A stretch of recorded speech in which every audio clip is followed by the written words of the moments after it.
You are listening to The Addiction Files, where we discuss evidence-based treatment, clinical pearls, and resources while striving to destigmatize the treatment of addiction in our medical culture and save lives. We are the Addiction Doctors, Dr. Darlene Petersen and Paula Cook. Welcome to The Addiction Files. We are back with an episode on caffeine misuse.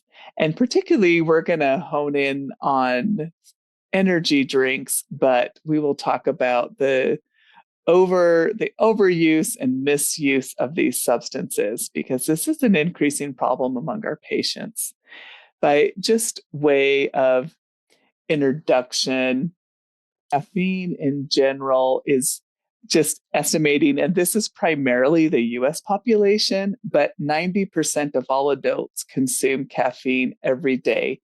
So this is reported to be the most common stimulant in the world. And this includes in forms like your coffee, tea, soft drinks, or energy drinks, or quote, energy shots, and the widely over-the-counter supplements with sources of caffeine in them. What caffeine does is it suppresses a neurotransmitter, adenosine. And by doing that, what it does is it increases alertness, physical concentration, improves mood and physical performance. So that's why people want to use that. Safe levels of caffeine has been reported to be in adults up to 400 milligrams per day. In children, we're talking 2.5 milligrams per kilogram per day. A confounding factor, though, with these numbers is it is often co-used with nicotine. So that you're combining stimulants. And so that is an important question when we're obtaining histories with patients. And by comparison, and Paula's going to go into a lot more detail on this, energy drinks contain, on average, 50 to up to 500 milligrams per can or bottle, compared to a 170-gram cup of coffee that can contain anywhere from 77 to 150 milligrams of caffeine.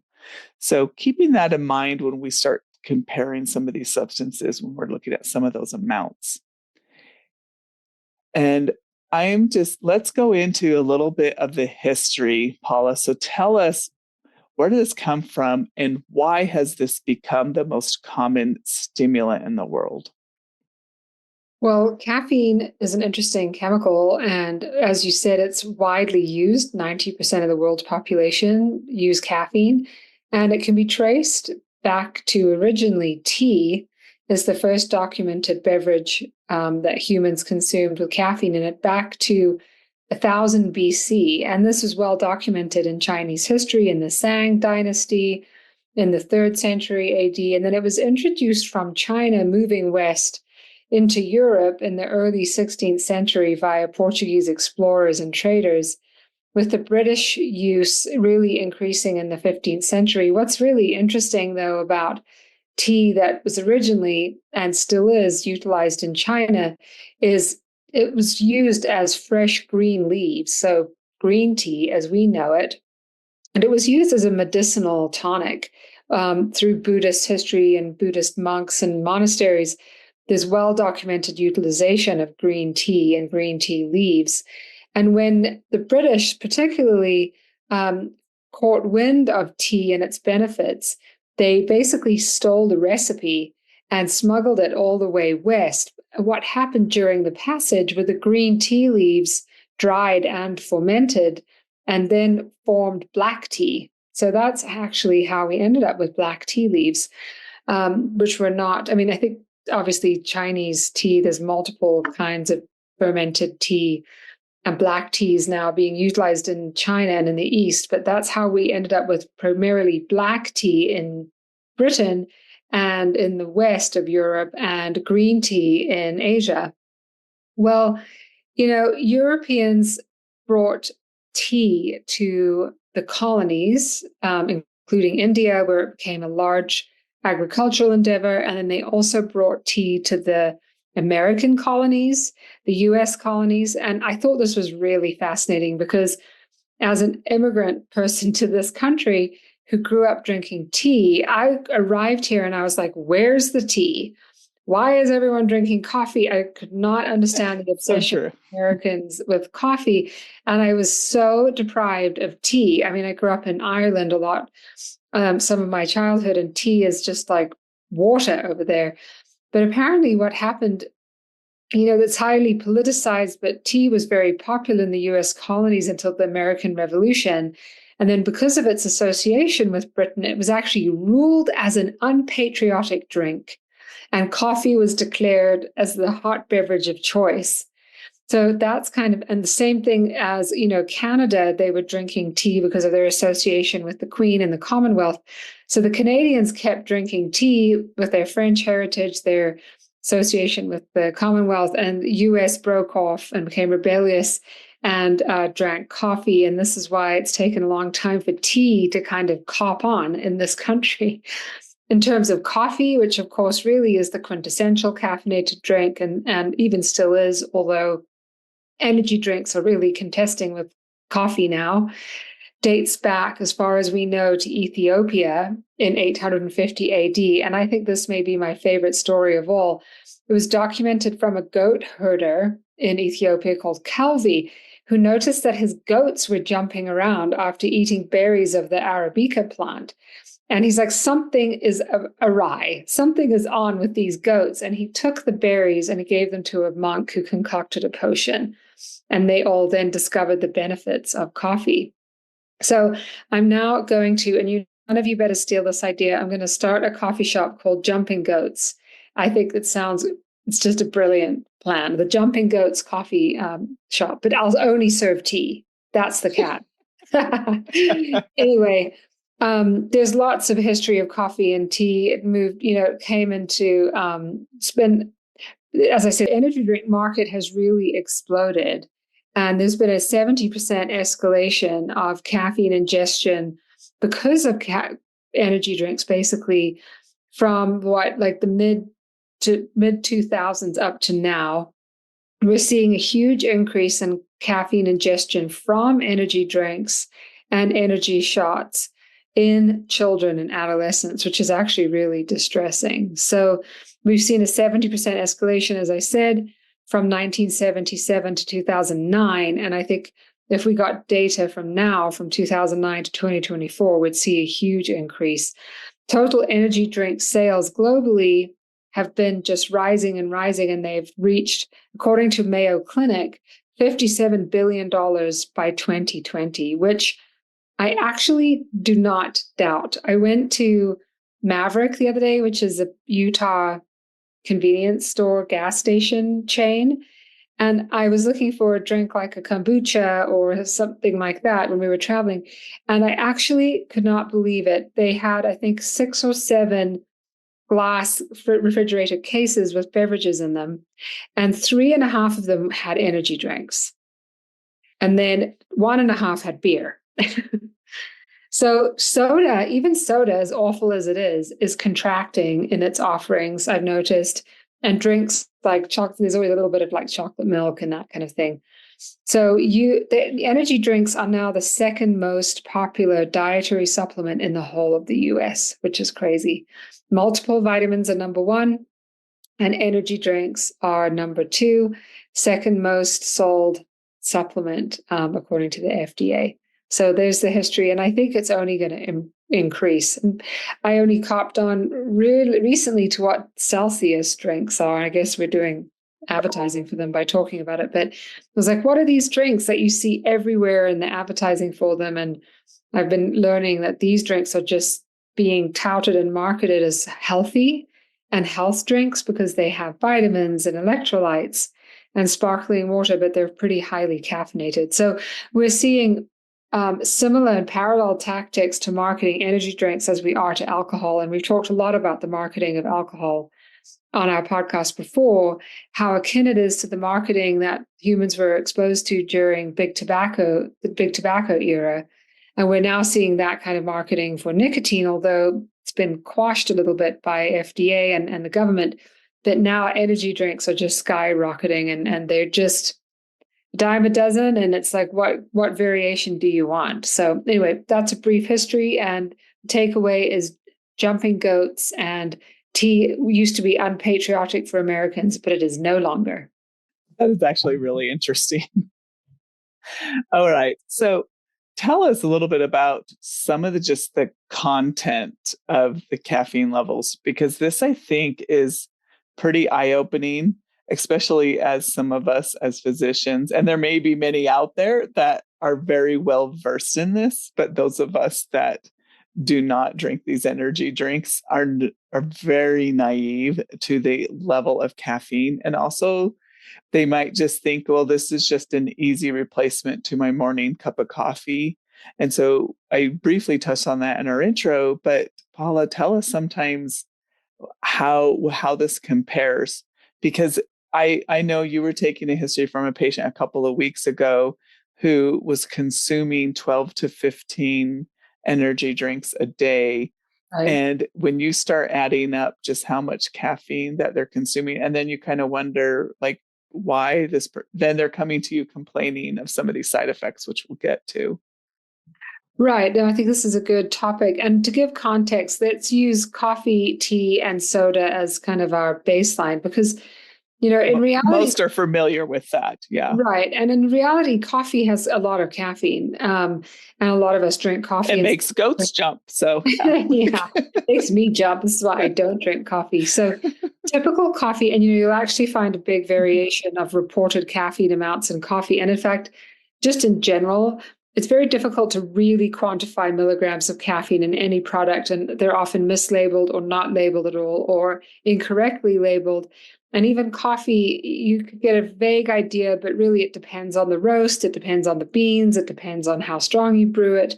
So same with tea to a certain extent. I think we could be fairly certain about the milligrams of caffeine in soda, but for types of coffee, so if you just have brewed filter coffee, now, depending on the roast, if you have a dark roast for 1 cup of coffee, so 8 ounces of coffee, it's about 100 milligrams, 8 ounces.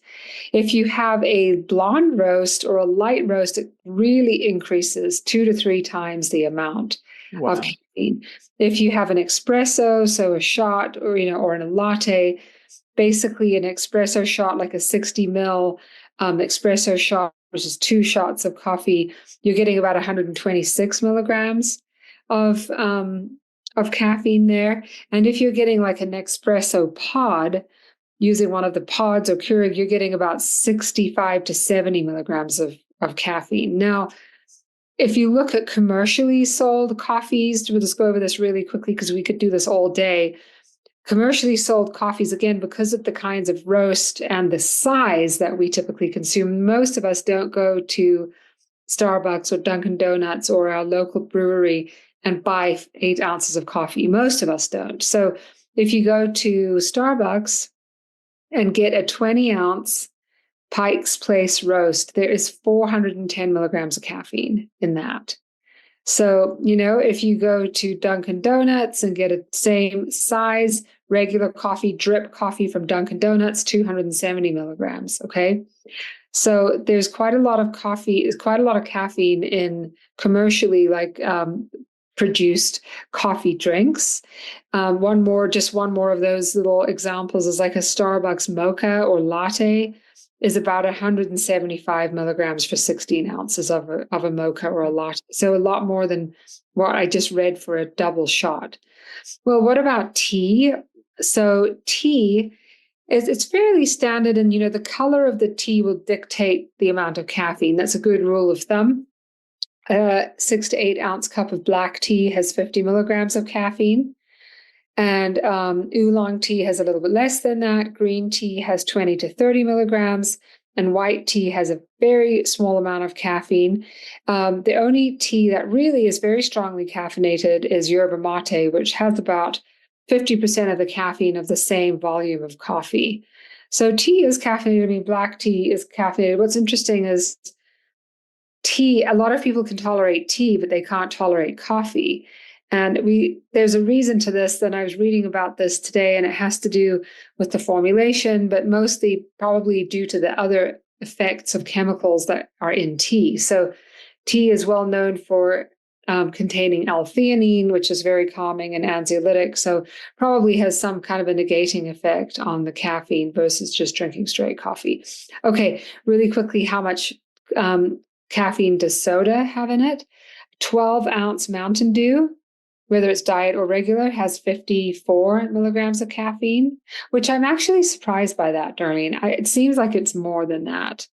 And then a can sodas, regular sodas are surprisingly, compared to our other substances, are yeah, surprisingly low in I know. caffeine. And yet it seems like, yeah, and same as with Coke. Coke, Diet Coke, regular Coke, about 45, 46 milligrams, Dr. Pepper, 41, Pepsi, even less than that.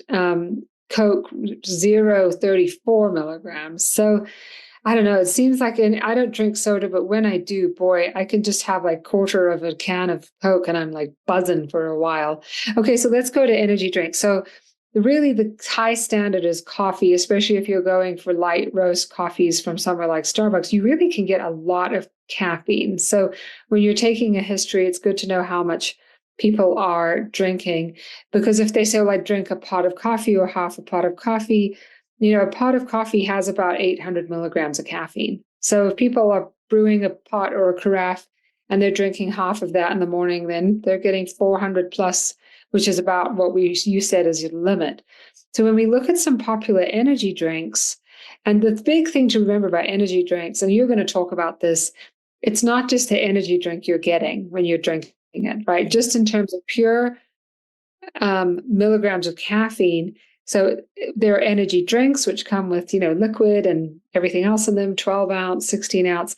And then there are energy shots, and that are maybe more concentrated. So some of the more common ones that I recognize, I don't drink these, so I'm not like, oh yeah, I've had a red line, but a 5-hour energy extra strength shot has 230 milligrams of caffeine.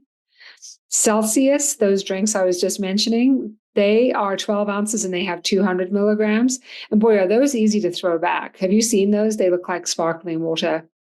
Monster drinks, which is what a lot of my folks drink, have 160 milligrams, and rock stars have 160 milligrams. But if you get into some of the really caffeinated energy drinks like Red Line Extreme, 8 ounces of that has 316 milligrams of caffeine, and A Shock and Bang, those products have about 300. And then, of course, what was interesting and kind of shocking to me is that there are now many products that are like health products, quotation marks, that actually have been caffeinated. So V8 is making a caffeinated Yes. beverage with 80 milligrams of caffeine. Ocean Spray cranberry juice is making one with 75 grams. And then, of course, the ever famous Red Bull, is just kind of touted as like a health drink for athletes. In fact, Ironman uses this on its course, which I have to say I'm not always unhappy about. When you're at mile 20 on the run, you need a bit of Red Bull, but has 80 milligrams for 8 ounces. So you brought it up that many people do not only drink one a day. So you may think, well, that's not very much, Red Bull only has 80 milligrams, but many people will drink 3, 4, 5 Red Bulls a day. And then you're just multiplying that risk. Yeah. Well, and it's interesting, you touched on this. Many of them they contain other stuff in them. And especially now that they're trying to nudge their way into this quote unquote health food market or supplement market. And and they commonly cane guarana, and I hope I'm saying that correctly, but this is another stimulant by itself. And it was commonly used by Brazil. It's a Brazilian indigenous people use this as a stimulant. And the guarana seeds notably surpass coffee beans as far as caffeine content. And why that's important is you have the caffeine that is listed in that amount, and then guarana is listed as another ingredient. So you're not getting the total amount of stimulant or caffeine in there. So for instance, if you have your drink that says it has 300 milligrams of caffeine and you're really trying to stay under these recommended limits, Well, when you have guarana in there, you're getting additional on there. And that's why you can see these adverse events, if that makes sense. Mm-hmm. So, and you start going through and looking at some of these, many of them are contained multiple of these other kind of stimulants. And so, because that's what we keep asking. And when as we start reading through the studies is, why is this different? Why are some people where they can tolerate actually quite high levels of coffee or tea, or they're thrown back, like we can see high numbers, like some people will just adjust their use on soda intake, and you see that's quite sometimes lower levels, but they will just adjust and drink quite a bit more to make up for that, but they don't seem to have as much of this effect. Well, because it's these other substances that we'll talk about. So common are adverse events from caffeine. The hard thing is this is something that there's not widespread. Most of these are kind of retrospective studies and sometimes surveys, but for these come from literature reviews, and then from the CDC is where we got a lot of our statistics. But 70% of children and adolescents have had report increased use of caffeine, and that is continues to go on the rise. So 1/3 of teens 12 to 17 are reporting use of energy drinks. So that's what is concerning when we just talked about the level of caffeine in those. And interestingly, ages 18 to 34 are the ones that are consuming the most energy drinks. And I would agree, like that's the age group that we're probably seeing in our population. From 2007 to 2011, energy drink related emergency room visits doubled. And of those, 1 in 10 resulted in hospitalization. So it's best to think about adverse effects from caffeine in each organ system. And it was really helpful, an article that came out in the Journal of Nutrients in September of 2023. And this was from Constantino, titled The Dark Side of Energy Drinks, a comprehensive review of their impacts on the human body. And I really liked how they broke this down by organ systems. So the effects on the cardiovascular systems is the most studied of all the effects of these substances, due to obviously its potential risk of fatal properties. So they cited in this study the European Cardiac Arrhythmia Society. It's taken several critical reviews and reported data on energy drinks in particular, and their reports on some possible cause and effect relationships. And high consumption of energy drinks has been associated with some acute hemodynamic and adrenergic states, which in turn increases glucose and norepinephrine levels. So that's some of the mechanism of action. So you have this kind of high adrenergic state, high and increased norepinephrine levels, and associated supraventricular and ventricular arrhythmias is what we're most familiar with, coronary vasospasm, and then they've even seen ischemia, myocardial infarction, some report of atrial fibrillation, syncope, aortic dissection, and cardiomyopathy and cardiac arrest, and sudden cardiac death in otherwise young and healthy individuals. And you'll see increased heart rate and blood pressure resulting, and that's frequently what we observe just in the office. And you can see sometimes some quite prolonged effects, and especially with this frequent use, and then going back to the co-use of nicotine, because that's a very common, especially that 18 to 34 men, that's 18 to 34 age group. So it's very, very common with that. And then looking at kidneys, so they've seen, acute kidney injury, you've seen hyperglycemia, you can see decreased potassium, metabolic acidosis, and acute tubular necrosis. So eye side effects are interesting. And the mechanism of action that was proposed is you get a saturation of nicotinic acid receptors and high serum levels of niacin. So this is particular to energy drinks because of those other substances that we talked about that also are contained in energy drinks. And then you get stimulation of gastric H2 receptors, particularly this is the caffeine directly, and then stimulation of the gastrointestinal myenteric plexus by the taurine. And so, again, that comes in, that's particular to energy drinks. And then there's the direct tissue toxicity. So you get the hypercobalanemia, and that's from excessive B12 intake. You can get atrophic gastritis. They even report some cases of pancreatitis, hepatitis. Those were noted in a higher incidence with people who already had comorbidities, so such as things as diabetes, sometimes combining this with other substance use. This is particularly in our patients who also suffer with other substance uses, so alcohol use disorders. But where we're seeing that we're combining this already with alcohol, but many of our patients who are already co-using this makes this concerning because we're seeing co-use of both of this and also at high levels. So that's why what was interesting is you see a higher risk of these really kind of devastating side effects. Logic effects. So you get an increased release of epinephrine, norepinephrine, which is why people like the effect of caffeine, but you can get a big release. So that can also result in the anxiety, the tremors, and the shaking, and sweating.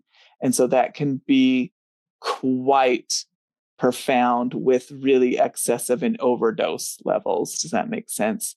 And they have seen even psychosis and obviously we see the anxiety and increase of panic disorder, and obviously insomnia. That's where this comes from.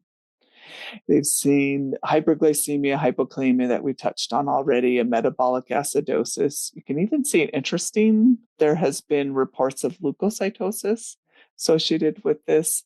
You get an overall just this overstimulation of the whole adrenergic system. And that's where that's coming from. So yeah, I think that's pretty much the neurological effects. An additional risk is there are products coming out that are combining alcohol with caffeine.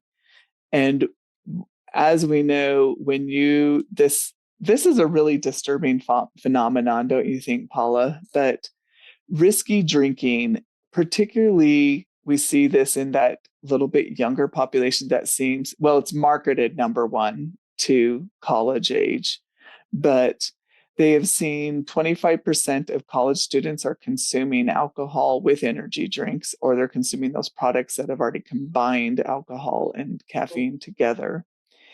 And CDC reported that 15 to 23-year-olds that are mixing alcohol with energy drinks are more likely, one, to binge drink.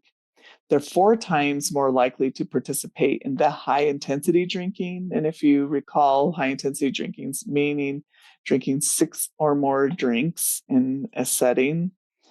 And then binge and high intensity drinking results in more of risky behaviors. So they're more likely to report driving while intoxicating or being a passenger in a vehicle with somebody who is driving while intoxicated, more alcohol related injuries, participating in unwanted or unprotected sex. So these are really 25% is quite high and really just disturbing in that risky behavior. So I think that's another area to monitor and then educate our patients, especially when we're seeing those trends. Right. So talk to us a little bit. We've talked about some of the adverse events, and then how do we treat this? Well, I mean, I think we treat anything that's being overused compulsively. The thing with caffeine, I guess, is it's a substance that the brain does gain tolerance to, and there's actually caffeine use disorder, the DSM-5. So you gain tolerance and you have withdrawal syndrome from caffeine. You may not have negative consequences, or you might. I mean, you might have physical consequences like Darlene just reviewed. Maybe you have financial consequences. I mean, I see people in clinic all the time who have hypertension, tachycardia.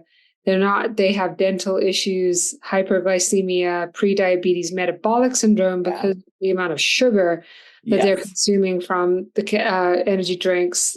Some of them have up to 65 grams of sugar per can.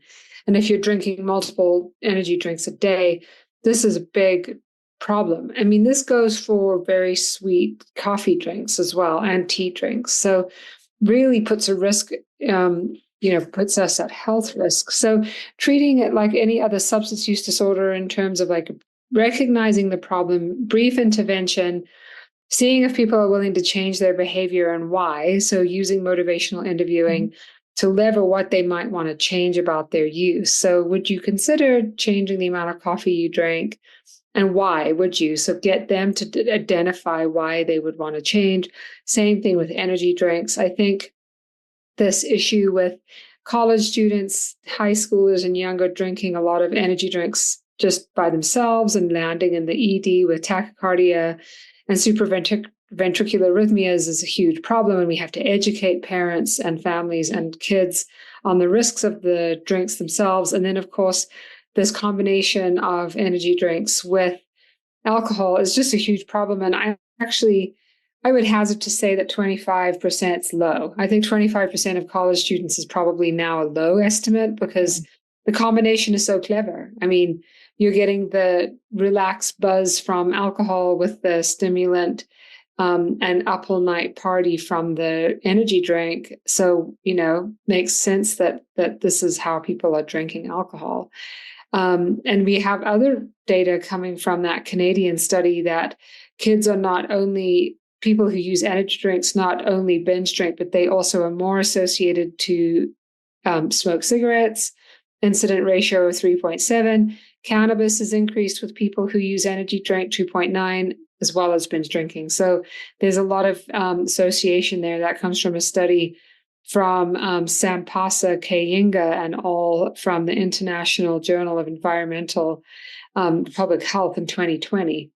So I think knowing the risks, educating, brief intervention, seeing if people are willing to change their behavior, and then addressing the withdrawal syndrome that comes from caffeine, which is real, and it's mostly headaches. So we all know about caffeine withdrawal headaches, which can be really severe. I remember as a resident in our residency having to treat caffeine withdrawal headaches pretty aggressively in people. Yeah. And then, of course, people have fatigue and they have mental brain fog and lack of concentration. And they may actually feel depressed because caffeine, unlike, some other, it's a mood elevator. So it makes people feel happy and like they can get on with their day. So addressing what is healthy, what is safe. And we're not saying that all caffeinated beverages are bad for you. Energy drinks, I don't think you could argue that there's really a healthy energy drink out there, but coffee and tea definitely have health benefits as long as they are used for people who don't otherwise have a contraindication like GERD or gastritis. And if they're not using them in the amount where the caffeine is superseding 400 milligrams or whatever the amount is appropriate for you as a human. Like I can't have more than like 50 milligrams of caffeine. Personally, it makes me jittery and anxious. So I just know that. When we look at the world of insomnia, this is where it is huge to do a caffeine evaluation and inquiry on all your patients because it's almost certainly at play, especially when people don't understand the half-life of caffeine being 6 to 8 hours. So however much caffeine they've had all day is still around by the time they try and go to bed, and then they're metabolizing it even still the next morning when they start caffeinating again. So treatment, I think, is largely around education, motivational interviewing, advising people to slowly taper off of caffeine rather than going cold turkey. There doesn't seem to be a great benefit to going cold turkey unless they have some terrible health reason, like they have a tachyarrhythmia or acute renal failure. But I'd say that would be the approach we would recommend. Oh, I think that's fantastic. And it is, I think, one, like you said, Paula, taking a good history and then reviewing what side effects that they're having and recognizing that mood dysphoria can be common. Right? What else haven't we covered? I think that's it. Okay. Well, great. That was a great little lesson on caffeine misuse. Thank you so much and have a great night. Until next time. Hey, check us out at theaddictionfiles.com or email us at theaddictionfiles@gmail.com. Thank you so much to Ricky Valades for use of his song Awake. Check him out at rickyvalades.com.